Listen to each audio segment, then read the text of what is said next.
Assalamualaikum warahmatullahi wabarakatuh. Perkenalkan, nama saya Nur Hikmah, NIM 90311-909, kelas Ilmu Ekonomi A.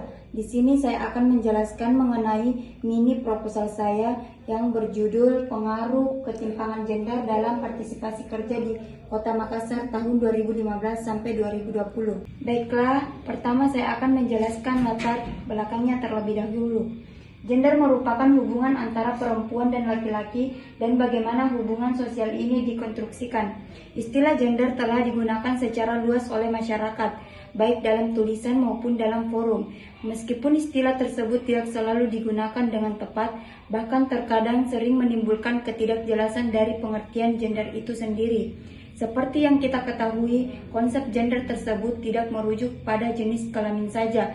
Gender merupakan hubungan sosial antara laki-laki dan perempuan. Peran gender bersifat dinamis dan berubah antar waktu. Peran perempuan dalam pasar tenaga kerja semakin lama semakin diperhitungkan.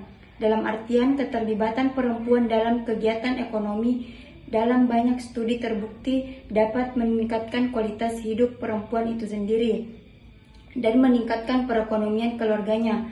Bahkan pada saat ini tidak jarang ditemui perempuan yang berperan sebagai pencari nafkah utama dalam keluarga, meskipun tingkat partisipasi angkatan kerja laki-laki dan perempuan mengalami fluktuasi. Hal itu tidak bisa dipungkiri bahwa perempuan juga memiliki kontribusi yang cukup besar terhadap kegiatan ekonomi dan menunjang keberlangsungan kehidupan keluarga, meskipun tidak sebanding dengan tingkat partisipasi angkatan kerja laki-laki yang tentunya jauh lebih perlu dicermati guna untuk menganalisis penyebabnya dan menemukan akar permasalahannya. Stagnasi partisipasi perempuan pada saat ini dapat dilihat dari aspek ekonomi dan sosial budaya.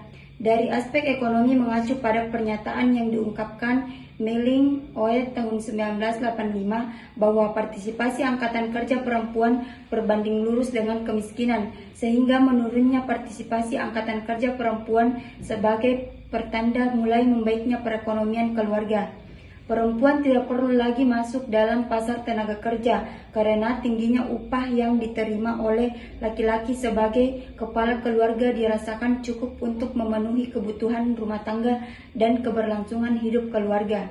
Teoritis, penelitian yang saya ambil pemeriksaan sistematis terhadap seperangkat keyakinan dan asumsi berdasarkan temuan menurut Muhtar tahun 2002 berpendapat bahwa gender dapat diartikan sebagai jenis kelamin sosial atau konotasi masyarakat untuk menentukan peran sosial berdasarkan jenis kelamin. Sedangkan menurut Mose tahun 2003, secara mendasar gender berbeda dari jenis kelamin biologis. Jenis kelamin biologis merupakan pemberian manusia dilahirkan sebagai seorang laki-laki atau perempuan, tetapi proses yang menjadikan seseorang maskulin atau feminim adalah gabungan blok-blok bangunan biologis, dasar dan interpretasi biologis oleh kultur seseorang.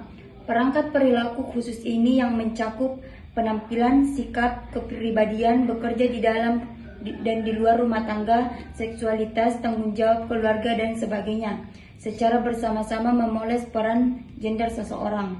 Kerangka pikir dalam penelitian ini menggambarkan hubungan antara variabel bebas dan variabel terikat. Bisa kita lihat bagian kerangka pikir di mana variabel bebas berdasarkan pada uraian sebelumnya, maka dalam penelitian ini ketimpangan gender sebagai variabel terikat, sedangkan pendidikan, kesehatan, dan ketenagakerjaan sebagai variabel bebas.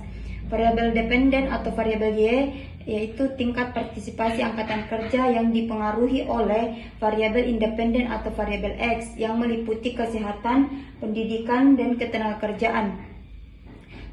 Pendidikan ini menggambarkan ketimpangan gender. Rasio pendidikan tersebut dihitung dari perbandingan rata-rata lama sekolah antara perempuan dan laki-laki dengan menggunakan satuan persentase. Kesehatan yang kita ambil angka harapan hidup adalah umur yang mungkin dicapai seseorang yang lahir pada tahun tertentu. Rasio angka harapan hidup perempuan dan laki-laki menggambarkan ketimpangan gender dalam kesehatan. Ketenagakerjaan, rasio tingkat partisipasi angkatan kerja perempuan dan laki-laki menggambarkan ketimpangan gender dalam ketenagakerjaan perempuan dan laki-laki merupakan perbandingan persentase jumlah angkatan kerja terhadap penduduk usia kerja antara perempuan dan laki-laki. Adapun populasi yang saya ambil dalam penelitian ini menggunakan metode purpose sampling yang menentukan sampel dengan cara mengambil subjek bukan berdasarkan random, sastra atau daerah, tetapi didasari atas tujuan tertentu.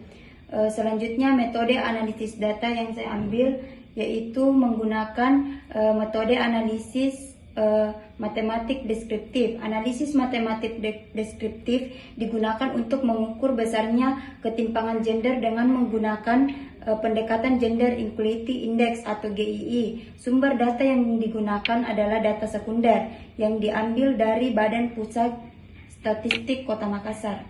Sekian mini proposal saya, kurang dan lebihnya mohon dimaafkan. Wassalamualaikum warahmatullahi wabarakatuh.